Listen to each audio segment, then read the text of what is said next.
Hey, welcome to Hanging on Monday Nights. Look who we have tonight. We got a real diverse crowd here. We've got Buddy from Chicagoland. We get Damon from Detroit land. Yeah. Is that what you would? Motor City. Oh, whatever. Motor City. Well, yeah, but you're not in it. But you're. What do they call it? Like the great. What do they call it? We say Chicagoland. What do you call Detroit land? What do you call that? Detroit Rock City. Yeah. Motor City Madness. Motor City Capital. Yeah. Right. Okay. From there. Dirty Detroit. I don't know what the fuck. John's in Boston, like literally in Boston. Hub of the universe. Hub of the universe. Beantown. Beantown. Jay's still in Temecula. Yep. Swinging capital of who knows what. Yeah, but it's not San Diego. It's not Los Angeles. No, I'm in the valley. Temecula. I'm in the Val. So here's what I want to talk about tonight, kids. I wanted to throw a scenario out at you and give me your thoughts. I attended a benefit yesterday, and there were some guest DJs that played at this benefit, and it was an afternoon thing. It was at a small bar. I'm going to say this bar was probably about 600 or 700 square feet, not a big place. If you've been to Milwaukee, you know there's a bar on every corner. Mm-hmm. And some of these bars are rather small. This was one of those corner bars in one of our suburbs, in a neighborhood. So there were neighborhood people in there. There were people there for the benefit. And there were several DJs that played. And they brought in a controller and a speaker. The speaker they brought in, I believe, was an Electro Voice EKX 12-piece, so like a powered 12-inch two-way top cabinet. Mm-hmm. Now, I won't give you what I was thinking the whole time, but the first thing I will tell you about this event was that I went outside on the balcony or the deck just to get some fresh air. And somebody came out. They were younger. They were probably in their early 20s. And they said, "It is so loud in there, I can't hear myself think. It's kind of painful. I wish they'd turn it down a little bit." That was a rando's feedback on that, with a two-way top cabinet in a very small space. One speaker, but with a horn, turned up quite loud. Yeah.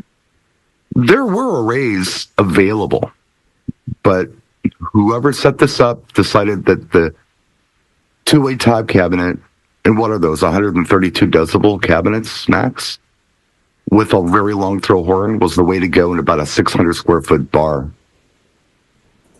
Thoughts? What kind of benefit was this? It would give us a better idea what kind of music they were playing. They were playing party music. General rock and roll, corner bar party music. It was everything from Queen to Rob Ace to Two Live Crew to Bobby Brown. It was just all over the place. It was a barbecue party. We lost a DJ here recently in Milwaukee. Okay. And they're doing benefits. It was like a memorial. It was like a memorial, but it was more of a benefit, and they were playing party music. So celebration. Okay. I mean, I think two speakers probably would have worked better just to get a better spread, even if it's a small space, or one speaker and one sub. Just, I can't stand the one speaker turned up really loud routine. Just spend the time and bring two speakers, put one on either side, or put one on the floor, one on the top. I just, you're mailing it in if you're just bringing one 12-inch top like that.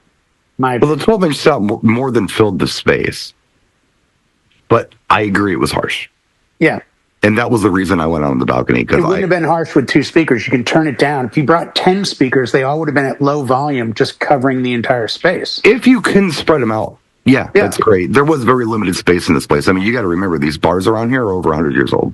So they weren't built for entertainment. They were built for coming and hanging out and sitting down and having fish fry. They weren't built for having stages and polka bands or whatever, not these super old places. No, I totally get that. But, I mean, if somebody calls me and says, "Hey, dude, can you provide gear? We're doing a DJ's memorial celebration.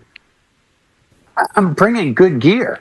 I'm not phoning it in with a 12-inch EKX or whatever But it's on a a good stand speaker. going. It's a great speaker, but I'm just old fashioned. I would have brought two Evolve 50s and just turned them down, or put one on the deck, or put one in the back corner, or done something to, I mean, part of me is like, well, one speaker is great because you don't want it too loud. You want people to be able to talk. And they couldn't talk. Totally understand. But couldn't the talk. end result was one speaker was the wrong way to go because they couldn't talk. Well, all right. So what were the marching orders? Was it we want to all be able to sit around and reminisce, or we're going to make this is a celebration of life? It's a party. What was the instruction? It was a benefit. It was a benefit type event, but it wasn't like a memorial service. It was a benefit event. Were they making a lot of announcements? No, not a lot. There was like a silent raffle going on, and yeah, I mean, I don't know.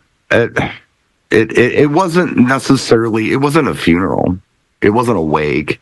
It was a benefit for the family. So there's a cover at the door. You come in, you get drink tickets.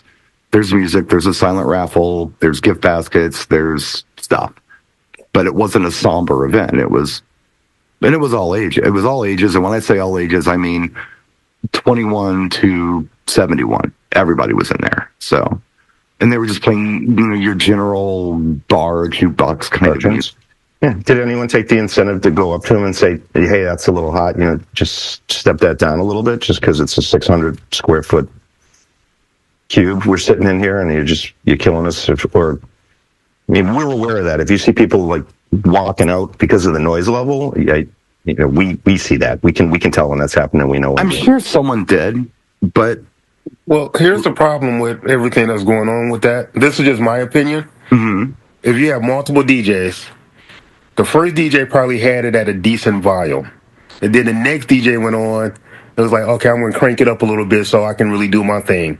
Yeah, it happens. And so on and so on. Absolutely, yeah. So I'm pretty sure that's what happened. So the first DJ that went on probably had it at a respectable volume, so everybody could hear and talk and all that. Then the next guy was like, "Oh, I'm about to crank this up a little bit so I can do my thing." So to me, that's probably what happened. So You're probably right. Probably by the second or third hour, the system was banging.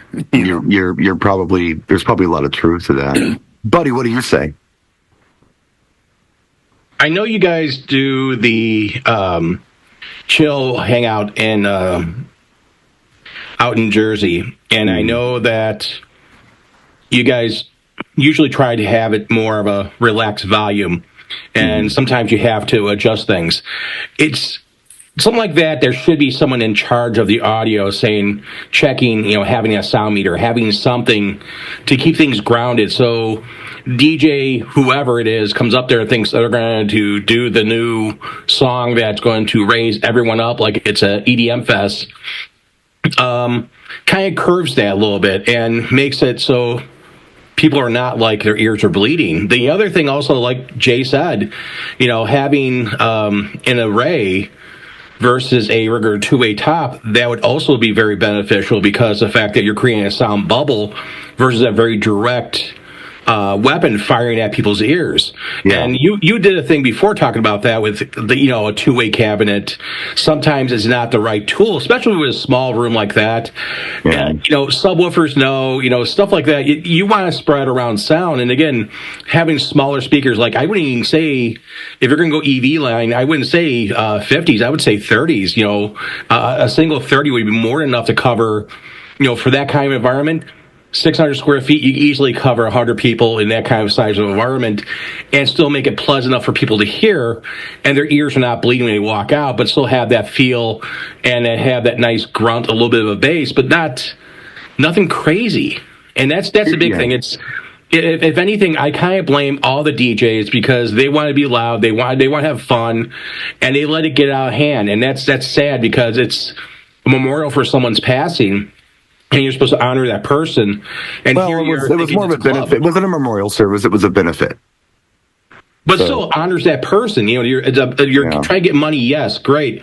It's still a memorial. Even when you look at it, you're trying to get money for that person to help them pay their bills, for the family for the passing. But again, it doesn't honor that person. It doesn't also do the job, because if people are not there, they're not spending their money, they're leaving early, then again, you're not getting the benefits. Not there. And again, that's one of the things that I really feel that some DJs, some people out there, just think louder's better. Redlining is headlining, and they believe that wholeheartedly, and they push the volume all the way up. Here's the issue that I had with it. And well, I was in a position where what I don't want to do, especially with any local DJs that I don't know really well, is start to tell them what's what. I don't want to go in and be the one who's the diva and, whatever. They've made a choice. I can't do anything about it. I don't want to be that guy. But Brian, sometimes you got to be the voice of reason. Sometimes people, they don't get out of their own way and they get run over in a car. Yes, but you have. Look, I'm pretty good at reading people, and I think that there's a point where they're open to your suggestions, and there's a point that they're not. And I didn't feel like it was my place to start doing that. They had made up their mind. This is what they wanted to do. The suggestion was actually made. It was dismissed, and it went on to be what it was. So I did, but I didn't push it. Here was the issue. The place was packed. It was a social event, but when you're dealing with a two-way top cabinet with a long throw horn, that's going to compete with everyone's vocal frequency. So everyone has to scream at each other, and they can't talk. All they can do is hear the music. The music is just overwhelming, and it's painful. My first thought was, wow, maybe it would be a really good idea to hand out earplugs to people. But then they can't talk. They can't hear each other. And when the young man outside started complaining to me, unsolicited, he came outside and said, man, it is loud in there. Started complaining. After he was done, I said to him, do you know why DJs do that? And he said, no. I said, because they're already deaf. They think what they hear is what you hear. They lost their hearing because of this crap a long time ago. They can't even hear their own mix anymore. They can't even hear the same sounds you're hearing anymore. I kind of ran into this same thing you talk about at the wedding show this past weekend at a casino. And they have a house system, very beautiful house system, all acoustics, sound system with huge arrays and stuff like that. We're in the main event area. And they were using that for the sound for the event and stuff like that. And sometimes when people are talking to me, I had a hard time hearing them because they kept on volume going up. And finally, I don't know if it's probably the house people, they turned the volume down, which made it much easier. But the DJ, whoever the DJ was, I know he kept on playing up because at the end of the night, when they turned the house system off, he had two Evolve 50s and he was cranking up and doing his own mix at the end of the night. And again, that's I have no problem with that whatsoever. You try to get some music, but sometimes, being loud is not good. Yeah, it's just strange to me. And, people have their own ideas about things. People do not want to be told that they're wrong. People don't want to be told that whatever choice they've made is the wrong choice. But man, I can't get over this. This was a pretty successful benefit. A lot of people came, and they raised a lot of money. I'm sure they did. But that could have been so much nicer if people could have just been able to not be in pain who were in the room.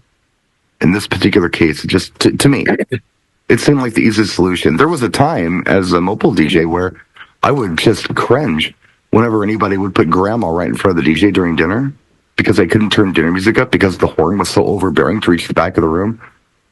I don't worry about that anymore with arrays. I mean, they're so forgiving in that regard. They don't honk. They're smooth. They're more like a home audio system, and people don't tend to feel pain from that as much. It can still be painful if you turn it up too loud, but. I feel for the servers. I mean, from having multiple decades playing in clubs and bars and some of smaller sizes, your volume shouldn't exceed the capacity of the place to say that they can still conduct business as usual. The bartender should still be able to hear the phone ring, hear the drink orders, hear the... Or not scream drink orders. Right. You don't want to be working against... I mean, some places you can go into are loud, but it's a balanced loud. And generally you try to aim your sound away from the area we're trying to conduct business, either where the raffle's happening or where the bartender is. A pair of speakers, a pair of 12s played at 50 or dialed back would have probably filled the room fine. You would have had a nice balance of sound. And you wouldn't have been crushing everybody's eardrums with just trying to blast it out on one speaker in one corner or however they did it. If we were in a quiet room, John, and I screamed everything I said to you, what would you say to me? Say, dude, why are you yelling at me? What? That's loud. It hurts my ears. It hurts my ears. Stop screaming at me like that. Imagine screaming like that at everyone just to hear what they're saying, and acting like it's like this is just what you're supposed to do because this is, I don't know. It was the DJ thing. It's like you have to look at the bigger picture. And those days you just say, it's not all about me and my performance. It's about all the people that came out. Let's walk the room and see how loud it is at these spots. And if you know you have hearing loss, ask somebody else. Is this loud? Because I can't tell or have a meter that's going to give you an accurate reading of like, wow, I'm putting out like 127. This room's got to be smoking with tunes in here. You know, I think you hit the nail on the head, man. Yeah. Yeah, but I said, once again, you got the DJ egos. Like I said, the first guy probably had it at a decent volume where everybody can hear. And then the next guy came in and was like, let me crank it up a little bit so I can do my thing. And then the third guy came in and did the same thing. So I think the one quick thing that hasn't been mentioned, and I'm sure it did happen, but I'm just going to say it anyway. This is a good example of where it's essential to have somebody in charge. Because if somebody's overseeing this event, if Bill is in charge of everything, then somebody can go over to the DJ and be like, hey, man, it's really blasting loud. Oh, hey, man, I got my thing going on. Okay, hey, Bill, it's painful in here. We can't talk. You're going to lose people. It's no longer a good benefit. Then Bill can at least go over and go, hey, turn this thing down. It's not a discussion about deaf DJ versus I'm cool DJ versus whatever. And I think that's essential to have somebody in charge. And the person in charge be open to making changes as they go. I mean, we've all done these events where it's like, you know, the people in the back can't hear you. It's like, oh, thanks for letting me know because I didn't know that. Even though I went in the back and I tried to hear everything, I didn't realize that. So thank you. Or vice versa. It's too loud in the front. You got to be willing to adapt and change. But there's got to be somebody above you that can say, hey, dude, just turn it down. It's no longer an issue of, well, I'm trying to show my appreciation and my homie, and no, you shut it down. It's too loud. Like, and I agree with John. It's kind of pathetic that you get people that are just too deaf to understand. Hey.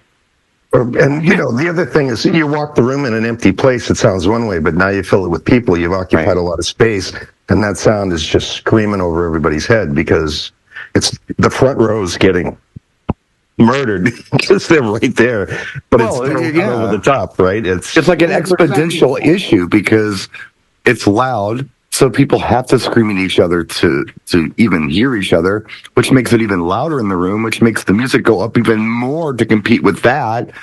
And before you know it, it's just an uncomfortable deal. I don't know. You know, that and playing from behind the speakers, you're always at a disadvantage because you don't hear what the crowd hears. You hear the bounce back, and you think it's not loud enough, and you give it more and more until you stick your head around the front of the speaker. You're like, holy, I'm up there. And then you back it down, or you take the highs down, take the brightness down. But have you guys noticed a lot of newer DJs, at least on Instagram and TikTok, they're putting their speakers behind them now. Like their speakers are on the wall behind them, like a good 4 or 5 feet. And it's kind of mind-blowing because I'm like, you're going to go deaf much, much faster.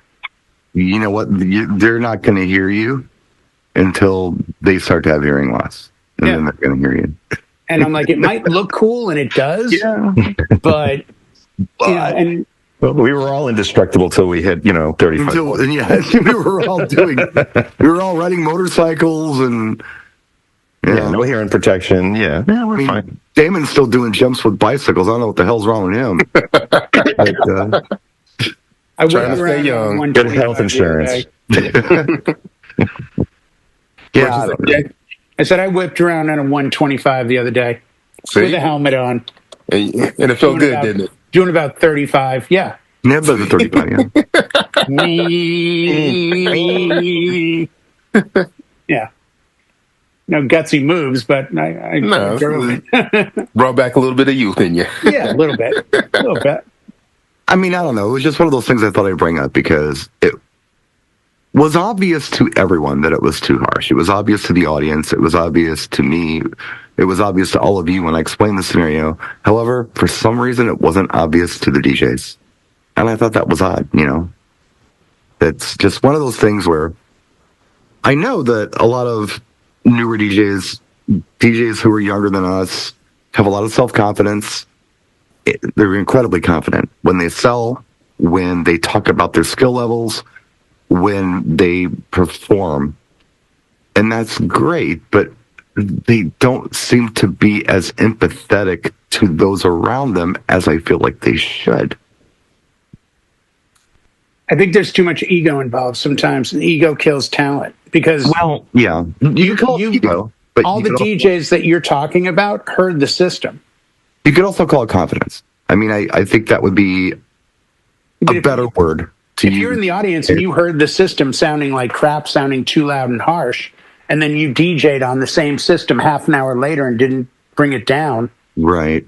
You're kind of in the same boat as the first guy. So yeah, you're right. I don't know if the confidence gets masked by, well, it's not the system, it's the DJ. No, it's the system. Because you could be the best DJ in the world on a bad system sounds bad. And the worst DJ in the world on a decent system, their mixes might not be there, but the quality of sound will be there. Yeah. You know, we've in other shows talked about MP3s and low files.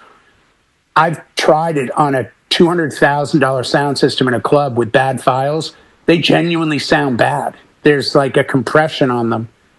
And then you put a WAV file in next to it, and it's night and day. Yeah. Now, maybe for my speakers, would you know the difference between a 128 and a FLAC or a lossless? I think you might. You and John and Damon and Buddy. The general public, no idea, because they're used to this. I don't know. They just so good sound and bad sound. They're used to this. How much is good sound coming through this thing? That's what they're used to. So if they experience good sound, it's like, hey, this is really interesting. Wow, this is really like this good before. Sounding. Yeah. So I don't know. Just something I thought I'd throw out there for a Monday softball. Be aware of what's going on around you. Be aware of using the right tool for the job in front of you, and be aware of how the people around you are affected by your choices, be it lighting or sound or anything like that.